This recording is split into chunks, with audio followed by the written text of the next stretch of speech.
Everyone and welcome to mechanical classes by Swati. दोस्तों, आप लोग गाड़ी तो चलाते ही हो और गाड़ी में दोस्तों आप स्टीयरिंग सिस्टम यूज भी करते होंगे। कभी किधर तो आपको मुड़ना हो, टर्न लेना हो, यू टर्न लेना हो, तो आप क्या करते हो? राइट उसको स्टीयरिंग व्हील को घुमाते हो या फिर लेफ्ट आपका स्टीयरिंग व्हील को घुमाते हो। लेकिन दोस्तों, क्या आपको पता है टू व्हील स्टीयरिंग सिस्टम और फोर व्हील स्टीयरिंग सिस्टम के बारे में? आज हम लोग दोस्तों उसी के बारे में ही डिस्कशन करने वाले हैं। पहले मैं आपको बता रही हूं दोस्तों, टू व्हील स्टीयरिंग सिस्टम क्या है। जो टू व्हील वाले स्टीयरिंग सिस्टम है ना, वो पुराने गाड़ी या फिर लो कॉस्ट वाले गाड़ियों में usually to wheel steering system आपको देखने को मिलेगा। तो इसमें भाई क्या होता है, इसमें जब भी क्या करते हो आप स्टीयरिंग व्हील को, जब आप अपना स्टीयरिंग व्हील को सपोज आपने घुमाया तो क्या होता है, अगर राइट घुमाया तो आपका जो गाड़ी का जो फ्रंट व्हील होता है ना वो भी राइट को घूमेगा। अगर आपका स्टीयरिंग व्हील को आपने लेफ्ट को घुमाया तो स्टीयरिंग व्हील भी आपका लेफ्ट को घूमेगा। लेकिन पीछे का जो दो व्हील है ना वो कांस्टेंट रहेंगे। पीछे का जो दो व्हील है ना वो कांस्टेंट रहेंगे, ठीक है। सिर्फ आगे का जो व्हील होता है, जो फ्रंट व्हील होता है गाड़ी का, उसी का ही मूवमेंट होता है इन case of to wheel steering system. लेकिन दोस्तों क्या होता है कि इसमें प्रॉब्लम क्या है, जब भी कोई गाड़ी में टू व्हील स्टीयरिंग सिस्टम लगाया जाता है तो उसमें क्या होता है, जो टर्निंग रेडियस होता है ना वो बढ़ जाता है। तो जिसके वजह से क्या होता है कि गाड़ी इतना स्टेबल नहीं होता है आपका। और फिर आप दोस्तों अगर आपको जल्दी जल्दी स्टीयरिंग दोस्तों मतलब जल्दी आपको टर्न लेना है तो फिर आप जल्दी टर्न नहीं ले पाते हो, गाड़ी आपका उतना स्टेबल नहीं होता है। बाई चांस आपको तुरंत ही जल्दी मोड़ना है, गाड़ी को घुमाना है गाड़ी को, तो आप तुरंत इमीडिएटली आप एक्शन नहीं ले पाते हैं इन case of to wheel steering system, क्योंकि यहां पर देखिए टर्निंग रेडियस जो है वो बहुत ज्यादा है, राइट। पीछे का जो दो व्हील है उसकी मूवमेंट होती ही नहीं है यहाँ पर। जब आप स्टीयरिंग व्हील को राइट घुमाते हो तो फ्रंट व्हील आपका राइट घूम लेता है, जब आप लेफ्ट घुमाते हो तो फिर ये आपका जो फ्रंट व्हील होता है वो लेफ्ट घूम जाता है। ये होता है दोस्तों टू व्हील स्टीयरिंग सिस्टम। लेकिन आज हम लोग दोस्तों इस वीडियो में क्या करेंगे कि डिस्कशन करेंगे फोर व्हील स्टीयरिंग सिस्टम के बारे में।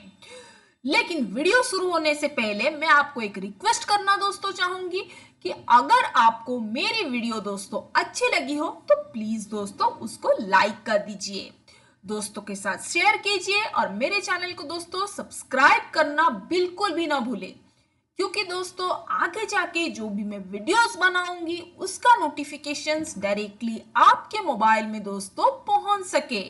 तो चलिए दोस्तों वीडियो को स्टार्ट करते हैं और जानते हैं कि फोर व्हील स्टीयरिंग सिस्टम होता क्या है।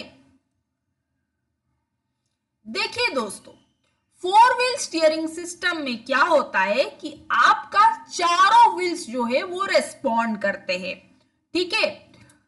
उनमें लेफ्ट या राइट मूवमेंट होती है, वो ऐसे कांस्टेंट नहीं रहते हैं आज in case of the four wheel, आज in case of the two wheel steering system. बहुत सारे लोग क्या सोचते हैं कि फोर व्हील स्टीयरिंग सिस्टम को फोर व्हील ड्राइव भी समझ लेते हैं, लेकिन ये गलत बात है दोस्तों। फोर व्हील ड्राइव अलग है। फोर व्हील ड्राइव में यूजुअली क्या होता है ना कि इंजन से पावर लिया जाता है और फिर चारों व्हील्स को ही ट्रांसमिट किया जाता है, और वो एक अलग ही कॉन्सेप्ट है। और फोर व्हील स्टीयरिंग सिस्टम दोस्तों वो एक अलग कॉन्सेप्ट है जिसमें चारों व्हील्स की मूवमेंट होती है, ठीक है। और हम उसी के बारे में दोस्तों अभी विस्तार में दोस्तों मैं इस वीडियो में आपके साथ डिस्कशन करने वाली हूं। चलिए एक डिस्कशन, उसका दो फेज रहता है, ठीक है। ये जो फोर व्हील स्टीयरिंग सिस्टम होता है ना उसका दो फेज रहता है। एक फेज उसका रहता है काउंटर फेज स्टीयरिंग सिस्टम और दूसरा एक रहता है इन फेज स्टीयरिंग सिस्टम। लेकिन दोस्तों ये जो काउंटर फेज स्टीयरिंग सिस्टम है ना उसके बारे में अब हम डिस्कशन करेंगे, फिर उसके बाद दोस्तों मैं डिस्कशन करूंगी आपके साथ इन फेज स्टीयरिंग सिस्टम के बारे में।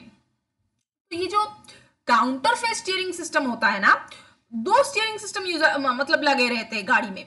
तो ये क्या होता है कि जब भी आपका गाड़ी दोस्तों लो स्पीड में जाता है, ठीक है, आपका गाड़ी दोस्तों लो स्पीड में जाता है, that is below 50 kilometre per hour, okay, उस स्पीड में अगर जाता है तो काउंटरफेस स्टीयरिंग सिस्टम वहां काम करता है।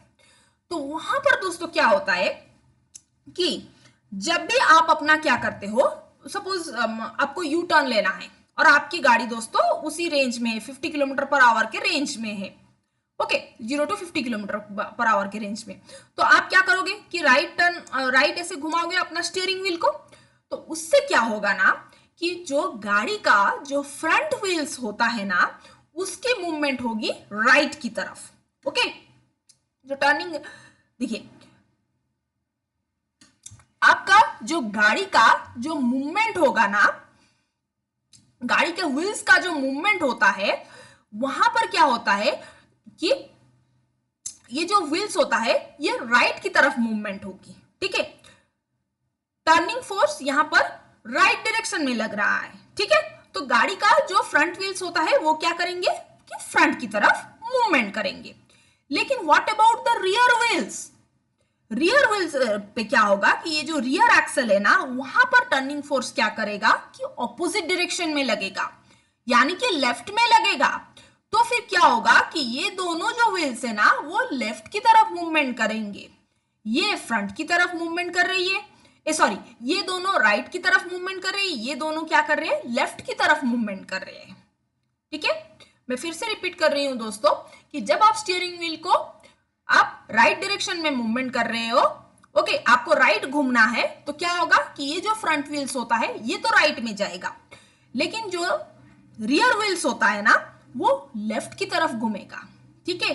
तो उससे फायदा क्या होगा, उससे फायदा ये होगा कि टर्निंग रेडियस जो है वो कम हो जाएगा, और फिर बहुत ही कम जगह अगर है आपका और आपको मुड़ना है, ओके, बहुत कम जगह कम स्पेस है और आपको दोस्तों यू टर्न लेना है, अपना गाड़ी को मुड़ना है, तो फिर उसी में आप बहुत अच्छे से मुड़ पाओगे, क्योंकि टर्निंग रेडियस यहां पर क्या हो जा रहा है कि कम हो जा रहा है, ठीक है।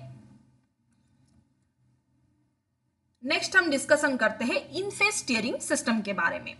तो इन फेज स्टीयरिंग सिस्टम में क्या होता है ना दोस्तों कि जब आपका गाड़ी दोस्तों 50 किलोमीटर पर आवर से ज्यादा हो, कहने का मतलब है गाड़ी आपका बहुत स्पीड में हो, अबव 50 किलोमीटर पर आवर, तब उसका रोल आता है किसका, इन फेज स्टीयरिंग सिस्टम का रोल आता है।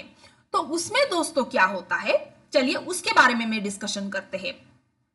यहां पर दोस्तों क्या होता है, आपने सपोज क्या होता है कि आपने अगर राइट घुमाया अपना स्टीयरिंग व्हील को, तो क्या होता है कि जो फ्रंट व्हील्स होता है ना वो तो राइट में घूमते हैं, साथ ही साथ जो रियर व्हील्स होते हैं वो भी दोस्तों राइट की तरफ मूवमेंट करते हैं, ओके। चारों व्हील्स दोस्तों क्या कहने का मतलब है कि राइट की तरफ मूवमेंट करते हैं। यहां पर जो टर्निंग फोर्स है यहां पर क्या होता है कि फ्रंट एक्सल में भी लगता है और रियर एक्सल में भी लगता है, जिसके वजह से क्या होता है ना दोस्तों, गाड़ी आपका स्टेबिलिटी, गाड़ी आपका पूरा स्टेबल और पोजीशन में रहता है जब भी आप अपना जो गाड़ी को मुड़ते हो, आप अपना डायरेक्शन चेंज करते हो, ठीक है दोस्तों। चलिए हम उसका एडवांटेजेस, ये जो 4 व्हील स्टीयरिंग सिस्टम होता है ना उसका एडवांटेजेस क्या है। एडवांटेजेस दोस्तों ये है कि ये जो जिस गाड़ियों में 4 व्हील स्टीयरिंग सिस्टम दोस्तों लगाया जाता है उनमें क्या होता है, ये गाड़ी दोस्तों स्टेबल होते हैं और आप बहुत ही जल्दी क्या होता है कि अपना जो डायरेक्शन चेंज करना हो जिधर भी कम स्पेस में, आप तुरंत ही दोस्तों चेंज कर पाते हो, तो एक्सीडेंट के चांसेस भी दोस्तों कम हो जाते हैं। और फिर दोस्तों अगर आपकी गाड़ी जब हाईवे में जाते हो और बहुत सारे ऐसे लेन होते हैं, तो आप के पास अगर कोई गाड़ी आप अगर चला रहे हो गाड़ी, उसमें 4 व्हील स्टीयरिंग सिस्टम लगाया जाता है, तो उसमें क्या कर सकते हो, आप जल्दी तुरंत ही लेन चेंज कर सकते हो, गाड़ी को ओवरटेक कर सकते हो जल्दी जल्दी। तो ये किस लिए पॉसिबल होता है, क्योंकि ये जो स्टीयरिंग सिस्टम लगाया जाता है वो बहुत ही फास्ट दोस्तों रिस्पॉन्ड करता है और गाड़ी को भी पूरा एकदम सा स्टेबल रखता है, ठीक है। एक्सीडेंट होने के चांसेस भी कम हो जाते हैं जब आप टर्न लेते हो, ठीक है। साथ ही साथ देखिए उसके पास कुछ डिसएडवांटेजेस भी है। क्या है डिसएडवांटेजेस? क्योंकि जिस गाड़ी में दोस्तों फोर व्हील स्टीयरिंग सिस्टम लगाया जाता है ना, वो बहुत सारे इलेक्ट्रॉनिक पार्ट्स उसमें होते हैं, ठीक है। तो एक इलेक्ट्रॉनिक पार्ट भी अगर दोस्तों मैल फंक्शन हुआ, मतलब खराब हुआ, तो पूरा स्टीयरिंग सिस्टम दोस्तों फेल कर सकता है। या फिर स्टीयरिंग सिस्टम दोस्तों अगर आपको इमीडिएटली रिस्पॉन्ड करना हो, इमीडिएटली टर्न उस टाइम रिस्पॉन्ड नहीं करेगा, तो फिर क्या होता है कि एक्सीडेंट हो सकता है दोस्तों। तो वो एक मेजर प्रॉब्लम है कि इलेक्ट्रॉनिक पार्ट से बनाया जाता है, जो दोस्तों फेलियर होने के चांसेस बहुत है उसमें। क्योंकि देखिए इलेक्ट्रॉनिक पार्ट से कभी भी खराब हो सकता है, तो उसमें से क्या होता है कि प्रॉब्लम आ सकता है आपका। और दोस्तों जिस गाड़ी में ये फोर व्हील स्टीयरिंग सिस्टम दोस्तों लगाया जाता है, वो यूजुअली क्या होता है कि कॉस्टली होते हैं, उसका डिजाइन करना, उसके पार्ट्स लगाना, तो इन सब में दोस्तों खर्चा बढ़ता है, और फिर वो गाड़ी दोस्तों यूजुअली कॉस्टली भी होता है। तो चलिए दोस्तों, आई होप आपको इस वीडियो में कुछ सीखने को मिला हो फोर व्हील स्टीयरिंग सिस्टम के बारे में। मैं इस वीडियो को दोस्तों यहाँ पर ही एंड करती हूँ। कुछ डाउट्स हो तो मुझे कमेंट सेक्शन में दोस्तों जरूर पूछिए, आपका फीडबैक देना तो बिल्कुल भी ना भूले। चलिए, और दोस्तों लाइक शेयर और कमेंट तो जरूर कीजिए। चलिए, थैंक यू।